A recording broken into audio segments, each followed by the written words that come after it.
ஒரு தை மாசத்துல குழந்தை பிறப்புக்கான முயற்சி எடுத்துக்கலாமா அப்படின்னா, ஜாதகர் அன்னைக்கு அந்த மனம் இல்லாம அப்படிங்கிறது இருப்பாரு. அந்த மனப்பதட்டம் அப்படிங்கிறது இருக்கும். அதுலேருந்து கொஞ்சம் மாற்றம் அப்படிங்கிறது அவங்களுக்கு கண்டிப்பாக வேணும். சரி சார், மாசி மாசம் நான் போறேன். எனக்கு அந்த கன்ஃபார்ம் பண்ணலாமா? குழந்தை பிறக்கறதுக்குண்டான காலம், மருந்து அந்த மருத்துவம் மூலமாக குழந்தைன்னு சொல்லிட்டோம். ஐவிஎஃப் ட்ரீட்மெண்ட் இந்த காலகட்டத்துல எடுக்கலாமான்னா, கண்டிப்பாக எடுக்கலாம்.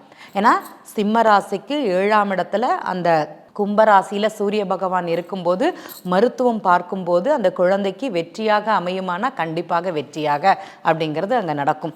அதே மாதிரி இந்த குரு கடகராசியில் இருக்கிறாங்க. ஆடி மாசத்துல குரு இருக்கிறாரு. குழந்தைக்கு பார்க்கக்கூடிய மருத்துவங்கிறது சரி வருமானா சரி வராது. அந்த ட்ரீட்மெண்ட் பலன் கொடுக்குமானா கண்டிப்பாக பலன் கொடுக்காது அப்படிங்கிறத அங்கே தெரிஞ்சுக்கணும். ஏன்னா கரு உருவாகுவதற்கு அங்கே தடையாக இருக்குமா அப்படின்னா அந்த ஜாதகருடைய தூக்கம், உடல்வாகு, பயணம் அப்படிங்கிறது அங்கே இடம் கொடுக்காது அப்படிங்கிறத நம்ம தெரிஞ்சுக்கணும். அப்போ ஒரு ட்ரீட்மெண்ட் எடுக்கிறாங்க குழந்தை பாக்கியம் சம்மந்தப்பட்டதுன்னா அவங்க எந்த காலகட்டத்தில் அதை எடுக்க போகிறாங்க, அது இந்த நம்மளுடைய ஜாதகத்திற்கு நம்முடைய லக்ன நட்சத்திர புள்ளின்னு சொல்லக்கூடிய கிரகம் கோச்சாரத்திலையும் அது நல்லா இருந்தால் மட்டும்தான் அந்த மாதங்களில் அவங்க அதை யூஸ் பண்ணிக்கணும், அந்த காலகட்டத்தை அவங்க பயன்படுத்திக்கணும் அப்படிங்கிறத மட்டும்தான் இந்த இடத்துல பதிவு பண்ண முடியும்.